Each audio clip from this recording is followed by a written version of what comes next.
All right. I'm Jim Nelson, 88.5 FM, like it says right there. And over there on the other side of the screen, I presume everyone can see all this. This is Honus. Say hello to Honus from Man Man.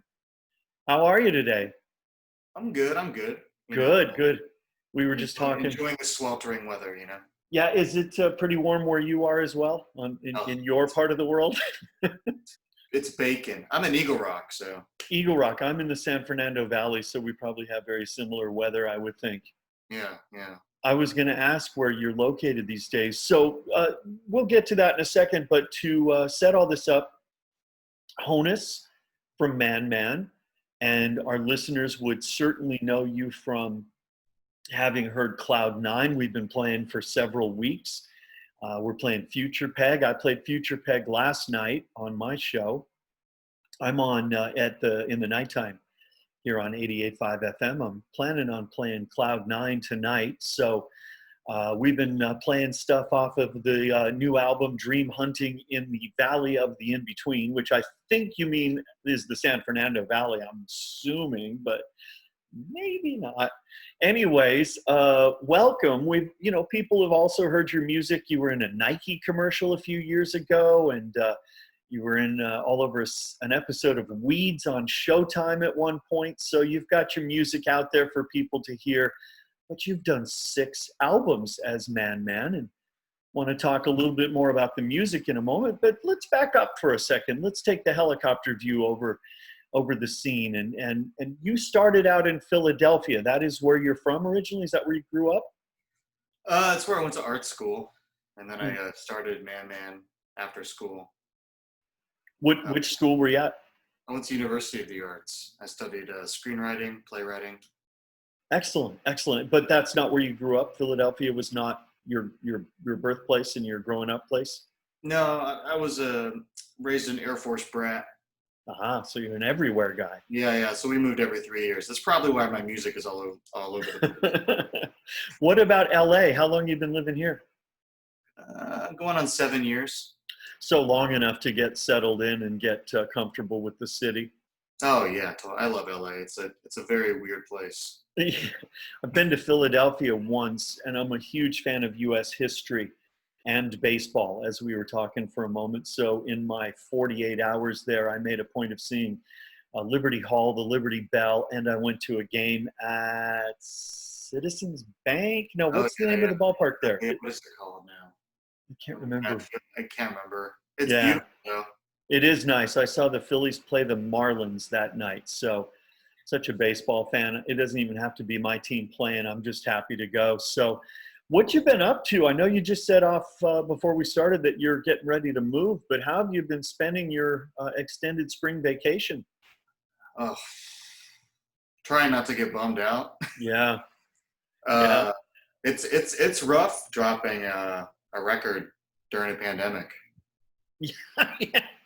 It's rough doing a lot of stuff in a pandemic, but you just cut right to the core with that statement for sure. Because you couldn't go out and tour, which I would assume would be the first thing you'd want to do.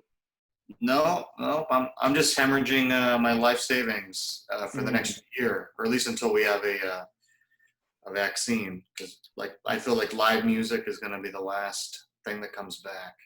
Yeah, and it'll be interesting to see what happens when it does come back. I've seen some suggestions that theaters will, block off X number of chairs so there's space between people, and they'll be playing the rooms that are only a quarter full on purpose. We'll have to same way that airlines, they're supposedly leaving the middle seat open, and then you get on a flight and it's completely booked. Have you flown during the pandemic? Yeah, neither have I. It's hard to imagine people flying right now at all, but I imagine that there's some flying going on. When all this went down, we had the option to push the record back, but I opted not to do that because I feel like people need music right now. They need a soundtrack to get through all this. Yeah, we found that out as a radio station. Also, it's been a good thing for people. So. Glad that you did put it out, but I do understand that it raises some issues. And I mean, these days, touring is probably where a band makes most of its income, correct? Merchandise and ticket sales and things like Yeah. that. Yeah, I mean that's where I make that's my bread and butter. That's how I pay my bills. So we're out of work for the next year Right, at least. right. But Wow. I will say that it's been great that people have been playing Cloud9. Hmm. Present company. Thank you very much. You're welcome. I don't know if you saw the video for Cloud9. Oh yeah, I want to talk about it in a little bit. Yeah, Definitely. yeah. It's But an interesting little taste of what the heck just happened there moment. also oddly prophetic in a way. Yeah, Um, yeah. Even with this record, this record kind of came out of a place in my life where I was straddling a creative and emotional crossroads. And in a lot of ways, it speaks to the purgatory between like the pause in your journey and which Mhm. direction you're going to go next. And it's interesting. I feel like we're all kind of at that place right now. That's what 2020 seems to be all about. Yeah, Where do we go next? yeah. The overarching phrase that I think every single one of us feels and probably has gotten tired of hearing is "we're all in it together." Right? I mean, it is. This pandemic is interesting in that there is no one on the planet effectively that isn't impacted by it, and that's it's a strange thing to have everyone on the planet all being in the same Yeah. boat at the same time. And it's still trucking along. It's kind of lost. People just, I won't say it's been swept under the rug because we have really important socio-political things happening right now, but Right. still going. Oh yeah. Some of the changes. I was just mentioning this uh, uh, to somebody. The changes that are going on right now in front of our eyes, as it relates to socio-political things and Yeah, racism, is just amazing. yeah, It's like look out your front door and it's all happening right there. I live in Woodland Hills, and there were protests going on in the park effectively, just across the street from where I live, and buildings are boarded up, and I'm sure you've seen that as well. And then you look at the bigger picture and you see protests with, tens of thousands of people all over the world, all protesting the same thing. It's an interesting time to be it's alive and paying incredible. attention. Yeah, every day there's a news item. I'm either like crying out of joy or sadness. It's Yeah. just it's a real hotbed of emotions right now, and I'm glad people are being proactive and taking a stand and Yeah. getting behind the right side of history. Yeah, and at the same time, it's unusual and confusing. I have a daughter. She's in her early 20s, and she is a very sensitive, very active, and vocal human being who is very, very much on the side of, as you said, the right side of history here. And she really needs to get out and be among the marchers and raising her voice and being a part of it. And on the one hand, good for her. I'm proud of her, really proud of her. Her message is right and her intentions are right. And then I also say, yeah, but unfortunately I can't see you then for at least a couple of weeks Yeah, after you do that, because I can't take that chance. So it's a strange, confusing time in so many ways, but hey, we're all in it together. So what? So there you go, right? yeah, yeah, and and the bummer about releasing a record right now um, is that everything's on it upside down. Right. Everything's topsy turvy. There's no real PR and stuff, but I've been getting a lot of messages from fans and new fans, and it's meant a lot that this record has helped people out during this time. Well, that's great. Good. I'm glad to hear that for you, because as a musician, much like us on the radio, you do a lot of your work in a room by yourself with a microphone or what have you. And it's certainly not an instant thing where you instantly find out whether or not what you just did worked, And so it's nice Yeah, that you are getting back that sense of, oh, hey, glad to have you back. Which, by the way, it's been a long time since Man did an I know. album. You I did a know. lot of things in between that also. So let me set the tone there for a minute.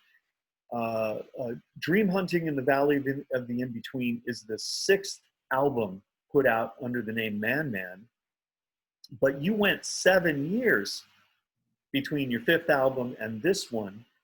And in those 7 years, you did a couple of albums with a trio called Mr. Heavenly with Joe from Modest Mouse and the Shins and Nicholas from Islands and I'm sorry, I'm forgetting the other band, and the Unicorns. Back in the day, yeah.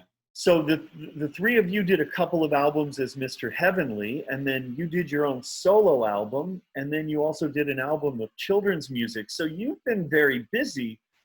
You just haven't been busy as Man Man. And I'm curious what led to that. Why all the time between Man Man albums? Oh, life stuff out of my control. And someone tried to put Baby in the corner, and you can't put Man Man in the corner. Right. Yeah, and, definitely. I kind of lost the name for a little bit. I won't elaborate. Oh. That's why I had to put out a solo record, which to me felt odd because Man Man's always kind of been my output.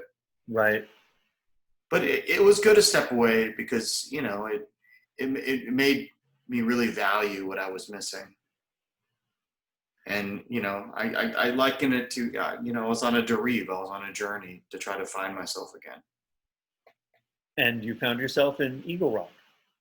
Yeah. But, I found the players that believed in my songs and made this I think it's the best record I've made. Collection of songs, and I'm really proud of it. It seems on brand that all these years I've been extolling the virtues of Man Man's music being the soundtrack for the post-apocalyptic world, and here we are. Yeah, that's true. That's interesting. One of the things about this album that really jumps out at me, and this from your perspective might be a bit of a carryover from on Oni Pond, how do you pronounce it? On Oni Pond. On Oni Pond. Man Man has always been big and bold, and musically you don't fit into any little boxes or categories very comfortably. The sound wise, you're as likely to hear a sousaphone as you are a guitar in your music. And I'm pretty sure that I heard every instrument that's ever been created and the kitchen sink are in your music. And at the same time, it feels like, there has been a bit of a shift that would allow your music to maybe be a little bit more accessible to a little bit larger audience. I'm feeling that. Are you feeling that? Is that something you've thought of and intentionally done, or do you just make music and, that's how it came out? Well, I feel like I'm constantly evolving as a songwriter. I started out not knowing anything, and here I am all these years later knowing even less. But yeah, I didn't have any training. Man Man was the first band I ever had. I'm always striving to write the perfect pop song. Uh-huh. And I think in an alternate universe, every song I've ever written is the perfect pop song. Everyone just has to catch up, Right. Sure. Your version of pop, for sure. Yeah. But that's the weird thing. Like, I feel like we haven't had any contemporaries. We've always existed in the margins. But right. And it's difficult to embrace that, especially if you believe in your vision. But one analogy that I've come to appreciate is that I feel like we're a secret handshake band. Some of my favorite bands were the same. If I meet someone who loves Pavement or someone who loves Leonard Cohen, I know that fundamentally we're going to get along. Right. Our hearts are connected. And to be that kind of band for people, it's a pretty magical thing.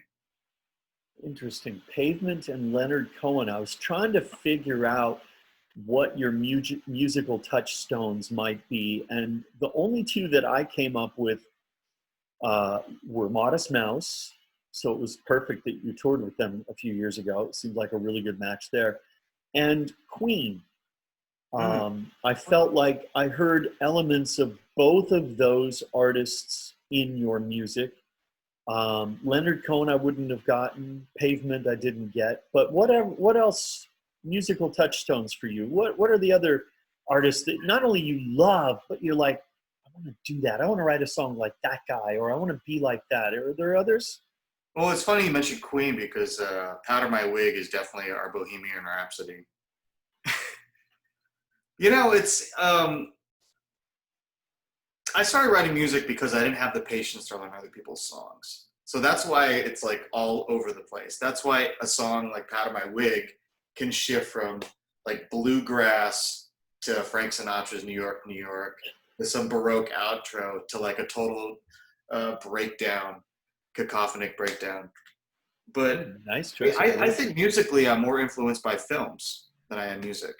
Wow, that's an interesting statement. How does that work? How does that play out? You know, I started the band because I saw Holy Mountain and El Topo and Santa Sangre by Jodorowsky. And then, you know, watching Fellini movies, like watching like Jean-Pierre Melville, like film noir, crime capers, movies like you know, it's just like I ingest this visual information and then I try to turn it into storytelling on my own. Nice. I have a background in Nice. like playwriting and screenwriting, so. Right, that's what you were saying. Okay, well, that's interesting. Um, there's a song on the new album, and I didn't write it down, and You can describe it, gonna I'll get tell it you what wrong. it is. It's Yeah. the prettiest love song, Oh, prettiest song in the world. prettiest song in the world. Yeah. Man, the irony there is so thick, and it's a great song, but it's ironically, it's not necessarily the prettiest song in the world. But I love that whole. It's like you wanted to write the prettiest song in the world, and this is what came out, and I love that. The irony was huge. Were you going for irony, or am I seeing something that was? No. At the time I was dating a gal and I was trying to write her the prettiest song in the world, but like it is in the lyrics, I didn't know how to end the song, and I stepped outside of my writing space. I wrote the whole album in Atwater, Okay. but I stepped out of my Atwater like little writing shed, and I see the wildfires burning over Burbank. I was like, you know what? That's how the song should end. Yeah, yeah, that line grabbed my attention big time. But there is an homage in that song to ELO. It's pretty clear. You can hear that, sure. And then Yeah. there's a line in there that because of the line, we could never play the song on the radio. Oh, I know. Which just adds to the whole. So that's what you come up with when you're trying to write the prettiest song in the world. That is hysterical, Yeah. hysterical. And if anybody would like to know the line we're talking about, Man Man's album is easily found on Spotify, and I assume all kinds of other places. In fact, we can probably go to your website and listen to it somehow there, I would think, right? Yeah, I mean, there's links. It's on all the streaming sites that don't pay me money, really, and you know. But it's when I mentioned that I'm informed by films. There's actually a moment in that song where there's like whooping in the background, like woo, and that was inspired by Gummo. No kidding. But there's a scene at the end of Gummo, Harmony Korine's movie, where they're beating up a chair. And I don't know, I just kind of like, you know what, this, and I was telling the guys in the band, like, I want you to scream like someone's fighting a chair right now. And they went, what? Yeah. How do I do that? You brought up the video a little while ago to Cloud 9. And I love that video for a lot of reasons. And I want to start with, who is that wonderful man dancing throughout that? Well, the backstory was that we were just going to do a lyric video, and I told Sub Pop, I was like, give me a second. I bet you I can come up with a better music video than just lyric video. Right. So that's all stock footage that I paid for. Yeah, I found stock footage of this old man dancing all by himself in presumably a European town. Yeah. And then I decided to tag it with the world exploding, and then we dropped it like 1 week before the global pandemic exploded. And so it became so prophetic of just like this man dancing by himself on empty city streets. Yeah. You know what you got to do next? Your next video should be a video where at the end of it, every human on the planet gets like large doses of money, just an enormous amount of money dropped into their lap. Because if you're going to be that prophetic, let's go that route next time. Or the Dodgers win the World Series. Either way, take your pick. Yeah, I mean, it's funny. It's funny the things that you feed out into the universe, because I have a song on the last record where I sing 666, And then for a while, I was doing these photo shoots on tour because I was sick, and I was doing dead agains, where I'm basically like planking in a way, where I just seem like a dead body on a landscape. Both Uh-huh. pretty dark. Gallows humor, kind of funny. And next thing I know, 666, I'm like a music supervisor on the Exorcist TV show. And then the next thing I know, I'm scoring a TV show called "Do You Want to See a Dead Body?" Oh my goodness. So the logic would be I should just be singing about vaults of gold, Yeah. or Yeah, if you're going to put your message out into the universe, at least be careful which message you're putting out there, right? If it is going to come back, you want it to come back in all the right ways. That's interesting that that was stock footage. And you were correct, by the way, because it works as a lyric video, but it's so much better than simply a lyric video. So you were right when you said, hey, I think I could probably do something better than that.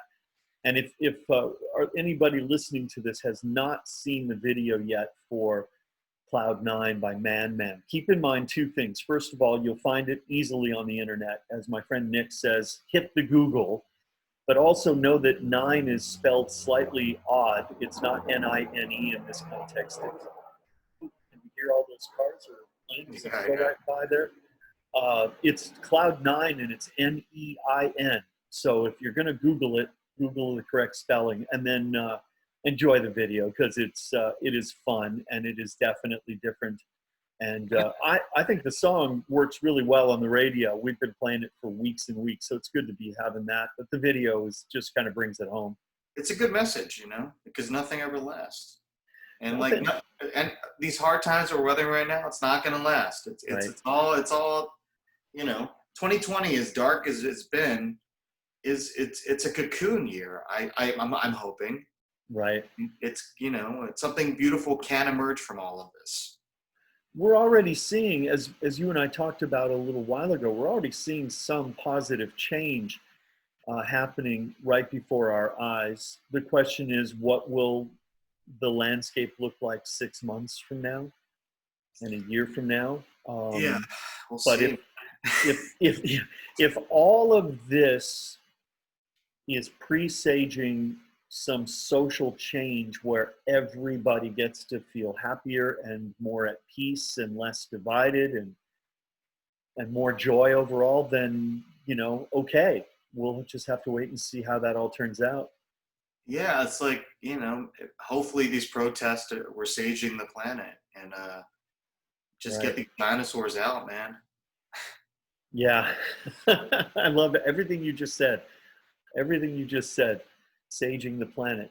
Put some, was it Palo Santo in there as well, right? Yeah. Let's white sage these evil dudes out. Right, exactly. So you said you're moving. Are you staying here in LA? Are you moving out of town? What's the plan? Yeah, I'm staying here in LA. I'm just putting, I'm a working musician and I'm not working. So I'm putting all my stuff in storage and gonna like crash with my lady for a while, and we'll see how it goes. Wow. Well, that puts it all into perspective here. Yeah. Couple of months of being locked in our homes, and it's hitting a lot of different people, and a lot of people are figuring out new ways to get along in this new paradigm. Yeah, change is hard. I mean, it's also good, but it sucks too. But it's good. Yeah. The process. It's all this is a Philly mantra, and it's something that I believe, and it's something that definitely fueled me making this record, which took 4 years to make. Is that you got to trust the process. It's all a process. Sometimes things got to bottom out in order for them to be rebuilt the proper way. Yeah. Yeah, I agree. It's really challenging sometimes when you're in the midst of bottoming out. Yeah. Because you don't know where the bottom is, and you don't know how much further you have to go before it starts to turn around. And then looks like I might have a couple of years on you. My life experience tells me it's not linear. You don't have to hit bottom before things start to get better. Things are getting better even as you're going. So it's a weird thing, but yeah, I get what you're saying. Yeah. And we all live it. We all live through it on a daily basis, don't we? Yeah, I mean, I think the most important thing for people to remember is that you got to have levity. Like, you have to be able to appreciate the joyousness of the world too, even when things are like pretty rotten. Yeah, I'm really glad you said that, because the last thing that I wanted to ask you about that we haven't sort of talked about yet is, well, first of all, the band, the music that you create. If you ignore the lyrics, if you just listen to the music by itself, I think it is joyful. I think it is uplifting and it's fun. I mean, it's hard to not be having fun when there's a sousaphone in the mix, right? Which I don't mean to harp on that particular instrument over and over. But the point is you use a lot of different things to create a lot of different sounds. And in the end, I think you have created a musical style that is fun to listen to. And then I listen to songs like Cloud Nine, and the lyrics, which are dark and pessimistic at times, realistic, sure, but darker. And the music is anything but that. Musically, it's like 180 degrees opposite of where the lyrics are. And I'm curious about the process as the songwriter. How do you do that? Why do you do that? What's the process whereby you go, let's do something fun musically, even though the lyrics don't fit? It's just one of those things where humans are complex creatures, and we embody a lot of different vibes and emotions, and that I don't think songs should have to be one thing or another. Right. And I think it's great when you can, like you were saying, the instrumentation can be joyous and celebratory, but then the lyrics kind of get you thinking. Like, I liken it to a cupcake with a mouthful of glass or something. It's good to keep you on your toes, because but it's funny too, because from verse to verse it can be complete juxtaposition of ideas. So there's no rules, are there, as a songwriter? No, there's no rules, and I just think it's more interesting when you have like a happy sounding song, but then the lyrics are a little more introspective, rather than, this is my sad song, these are my sad lyrics, blah. Well, I'll tell. Oh, go ahead, finish. That was the most articulate way I could put that, is blah. I don't know how to spell that, but well done. One of the things that I really like about the music that you create is that it isn't one thing. It's not two things. It's not even, a small group of things. It can be anything. Musically, you seem to have no boundaries, and I think that is a fun and interesting thing. I've never seen you live on stage, but I certainly hope that I get to someday, because you have to. I mean, that's really where we excel. I bet. It's an exorcism, of the spirit, and man, that's why we won't work with social distance shows. You got to be in the thick of it. You got to be sweating. You got to have fun. What's the ideal number of musicians for you to have on stage with you in a show? 10 or 12, I would think. we tour with 6 of us. It would be awesome to have 9. It's just like financially not viable. Sure. That's why I wish we were way more successful. That way I could bring out 9 people and we would just totally melt your face. Well, and I need my face melted. So may that happen. And that's what I'm excited. Once there's a vaccine and we kick COVID to the curb, man, people are gonna want to like just cut loose, get fancy free. But I want to make sure I give a shout out to all the musicians that play with me. They're all incredible. They're more talented than I'll ever be in this pinky. You want to mention their names? Feel free. Oh yeah. Cyrus Garamani produced the record. He's like my brother in arms. So we have Brett Sweat, Dylan Ryan, Kevin Riggin, Harry Foster, Sam Small, Taylor Plen, Casey Butler. Rebecca Black sings on a couple songs. My friend Dre Babinski, she has a band called Steady Holiday. Check them out. They're incredible. She sings a duet with me, If Only. In which I just I just totally contradicted myself, where you can't have a somber song with somber lyrics. So there you go. Yeah, you did that. There's no rules, man. Well, I noticed also, I'm going to look at my list here, because the names that you just mentioned are not necessarily the names as they appear on the credits. You have Fat Kid is played by Jazz Diesel. Yeah, that's Ryan, Dylan Ryan. Yeah. And Mature Kevin. And when I saw Mature Kevin, I thought, oh, is there an immature Kevin in the band as well? Did we have to designate he's the mature one? Brett Sweat, King Cyrus King. Yeah. And you've had guys in the band in the past named Pow Pow and what was the other one? Chang Wang, Crittercrat, Sergey Soge. It's a lot of the conventions of the stupid stage names were just kind of making fun of just for having fun. The whole like artifice of it. Uh-huh. No one ever asked the Edge about his name. Nope. They just like, he's the Edge. Right. So, he's been the Edge for as long as I bet his mom calls him the Edge. Yeah, probably. It was mostly just, taking a piss out of that, and we were going to change our names every record, but then between the first and second record, everyone quit the band, so I was the only like carry through. So I was like, now I'm anchored with Honus. Yeah, there you go. Damn. But as we talked before we started this phone call, and maybe this is a great way to sort of wrap it up, the origin of your name, Honus, I love. I was going to ask you, and you told me before I did ask, as a baseball fan, I first thought was Honus Wagner. Are there any other Honuses out there that have ever lived? And if there are, I don't know any. You are the second Honus that I can ever think of. So the fact I can go on record where I got that name from, actually. Tell me. I've never gone on record about it, I don't think. Well, let's do it now if you like. All right, well, I was trying to come up with a name, and I recalled this story from when I was a child. Of a kid around the same age as I, maybe like 8 or 9 at the time, who was digging in his garden and found an old coffee can with a whole bunch of old tobacco baseball cards. And there was a Honus Wagner's card in there. And as you know, or as people don't know, it's the most valuable baseball card there is. It's very rare because the story goes, Honus Wagner was not into like his image being marketed to children with a tobacco product. Nice. I love that you know this. Anyway, I never intended to be a musician or play music, so I kind of likened my career or my life as just digging in the earth of my life and unearthing this can, which was my band Man. And so that's where I got my name, Honus. Nice. I was at a baseball card convention 30 or so years ago with a friend of mine, and we were off in different corners of this convention hall in Pasadena, not far from where you're living right now.